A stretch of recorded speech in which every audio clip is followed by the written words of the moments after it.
कहानी है रामपुर गांव की, जहां के मर्द महिलाओं को हमेशा नीचा दिखाने की कोशिश में रहते। अरे अभी तक खाना नहीं आया क्या? मुझे एक और शादी करने की जरूरत है। नहीं जी नहीं, ऐसा मत करना, वरना मैं कहाँ जाऊंगी। खाना लेकर मैं अभी आई जी।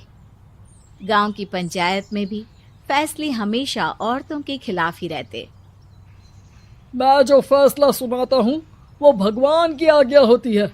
इस लड़के ने अपने मन से शादी करके अच्छा नहीं किया। लड़के को घर भेज दो और इसकी शादी इसकी जाति की किसी लड़के से करवा दो, लेकिन ये लड़की, इसे तो गांव के बाहर निकाल दो। नहीं नहीं जमींदार साहब, ये क्या बोल रहे हैं? ऐसा नहीं हो सकता। मेरी बेटी मासूम है, इसे अच्छे बुरे की समझ नहीं है। अरे कहाँ जाएगी ये बेचारी? कहाँ जाएगी? इतनी चिंता है तो पूरे परिवार का गांव निकाला कर देते हैं। बेचारे पूरे बसे बसाए परिवार को गांव छोड़ना पड़ता है। चाहे जो हो, अगर बेटियों को कंट्रोल नहीं कर सकते तो गांव में रहने का कोई मतलब नहीं है। यहाँ औरतों को दब कर रहना होगा। कोई भी अपने हिसाब से कुछ नहीं कर सकता, सब ईश्वर की मर्जी से ही होगा। तभी गांव का एक आदमी दौड़ा दौड़ा आता है। सरपंच साहब, जमींदार साहब, वो कालिया है ना, उसकी बेटी पढ़ने के लिए शहर जा रही है। अच्छा, ये कब हो गया? और कालिया की हिम्मत कैसे हो गई ऐसा करने की? लेकर आओ उसे और उसकी बेटी को। बस फिर क्या था, हाजिर हो जाते हैं कालिया और उसकी बेटी सरपंच के सामने। अरे कालिया, ये क्या सुनने में आ रहा है? बेटी को इंजीनियर बना रहा है तू? और ये बता, गांव में तो स्कूल नहीं है, फिर कहां से इतनी क्लास पास कर गई तेरी बेटी? राधा, जो कि कालिया की बेटी है, उसे लगता है कि सरपंच उसकी तारीफ कर रहे हैं। सरपंच जी, मैंने ऑनलाइन पढ़ाई की है, डिस्टेंस लर्निंग से। सभी में मैंने अच्छे नंबर पाए हैं, जिसे देखते हुए शहर की इंजीनियरिंग कॉलेज में मुझे स्कॉलरशिप मिली है। वाह जी वाह, क्या होती है ये? पहले तो ये बताओ, फिर आगे की बात करते हैं।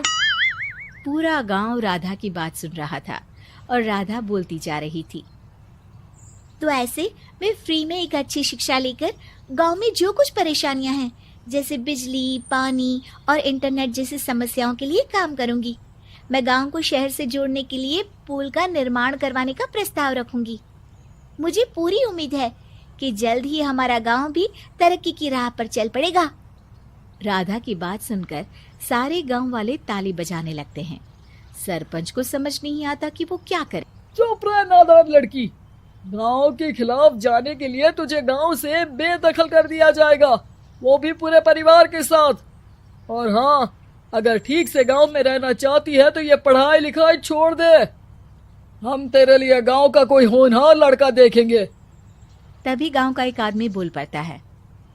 अरे नहीं नहीं सरपंच जी, राधा बिटिया जो बता रही है, अगर वैसा हो जाए तो हम लोगों को पैसा कमाने के लिए बाहर नहीं जाना पड़ेगा।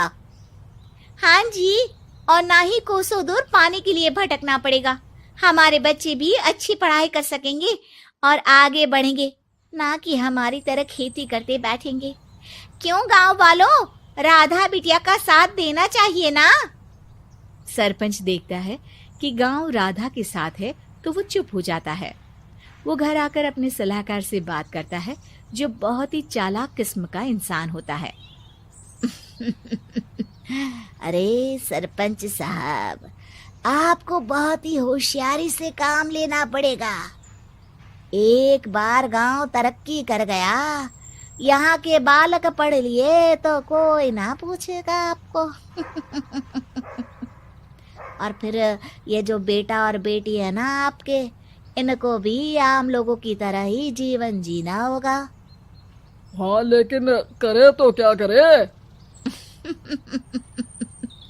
वो ना आप मुझ पर छोड़ दीजिए, बस मैं जैसा बोलूं करते जाइए। अगले रोज सुबह जब गांव वाले सोकर उठते हैं तो राधा के घर के बाहर और साथ ही वो लोग जिन्होंने राधा का सपोर्ट किया था, उनके घर के आगे लाल रंग से कल आऊंगी लिखा होता है। कल आऊंगी, यह क्या होता है? अरे यह तो खून से लिखा है, लगता है कोई भूत प्रेत या चुड़ैल का साया है। चलो सरपंच जी के पास चलते हैं। सभी सरपंच के पास जाकर उसे सारी बात बताते हैं। अरे ये तो बड़ी मुश्किल की बात है। चलो मैं एक बाबा को जानता हूँ, उन्हें बुला लेता हूँ। सरपंच बाबा को लेकर गांव के घर के बाहर जाता है।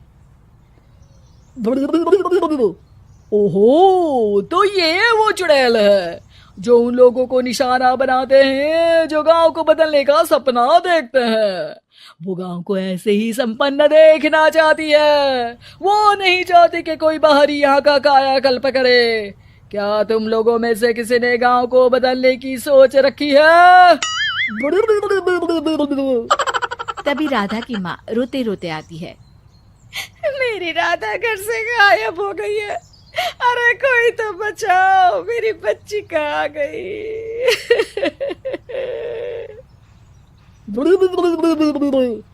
ले गई वो चुड़ैल, तेरी बच्ची को ले गई। अब वो उसे श्रापित करके छोड़ेगी, उस पर चुड़ैल का साया हो जाएगा। तभी बुरी सी हालत में राधा भी वहां आ जाती है। उसके बाल चुड़ैल की तरह फैले होते हैं और कपड़ों में खून लगा होता है। सभी राधा को देखकर डर जाते हैं। माँ, पता नहीं मुझे कौन उठा कर ले गया था। अरे दूर दूर हो जा चुड़ैल, अब हम लोग इस गांव में नहीं रुकेंगे। अरे कैसे बातें कर रहे हैं आप? कल तो आप मेरे भरोसे गांव का हुलिया बदलने, अपने बच्चों को पढ़ाने और तरक्की उन्नति की बात कर रहे थे, तो आज क्या हो गया आपको? ये फिर तुम लोगों को बहकाएगी। ये चुड़ैल गांव में आ चुकी है, ऐसे ही ये तुम्हारे घर के बच्चों को भी ले जाएगी। गांव वाले राधा को गांव से बाहर निकाल देते हैं। उसके माँ बाप रोते रहते हैं, लेकिन गांव वाले नहीं मानते। मैं भी अपनी बहन के साथ गांव के बाहर रहूंगा, लेकिन वो पढ़ाई नहीं छोड़ेगी। वहीं सरपंच के घर पर सलाहकार कहता है। देखा, सांप भी मर गया और लाठी भी नहीं टूटी। लेकिन अगले ही दिन सरपंच के घर के बाहर भी वही शब्द लिखे होते हैं। और फिर सरपंच की बीवी कहती है, हमारी बेटी को किसी ने अगवा कर लिया है। तभी राधा का भाई वहां आ जाता है। अरे गांव वालों, मैंने सरपंच जी की बेटी को देखा था। वो चुड़ैल उसे उठाकर ले जा रही थी। अरे क्या मजाक कर रहे हो? नहीं नहीं सरपंच जी, आप नहीं जानते। वो चुड़ैल अब आपकी बेटी में आ जाएगी, जैसे राधा के अंदर आ गई थी। तभी सरपंच की बेटी वैसी ही हालत में वहां आती है जैसे राधा आई थी। पापा, पता नहीं कैसे मैं गायब हो गई थी। चुड़ैल, इसके अंदर भी चुड़ैल का साया है, मारो इसे। अरे नहीं नहीं, इसे भी राधा के पास गांव के बाहर ही भेज दो। अरे चुप रहो, मेरी बेटी कहीं नहीं जाएगी और चुड़ैल वुड़ैल कुछ नहीं होता है। अरे कैसे बात कर रहे हो सरपंच जी? आप तो बोल रहे थे कि आपका फैसला भगवान का ज्ञान होता है, तो अपने पर बात आई तो अब आप ऐसे बोल रहे हैं। अरे ना ना ना, आपको अपनी बेटी को त्यागना ही होगा। अरे बुलाओ बाबा को। राधा का भाई बाबा को ले आता है, जिसे अब गांव वालों के डर के कारण सच बोलना पड़ता है। मैं कोई बाबा नहीं हूँ, मैं तो मोची था। ये सलाहकार महोदय ने मुझे कहा था एक्टिंग करने को। अब वो मुझे पैसे देने वाले हैं। अब मुझे माफ कर दो।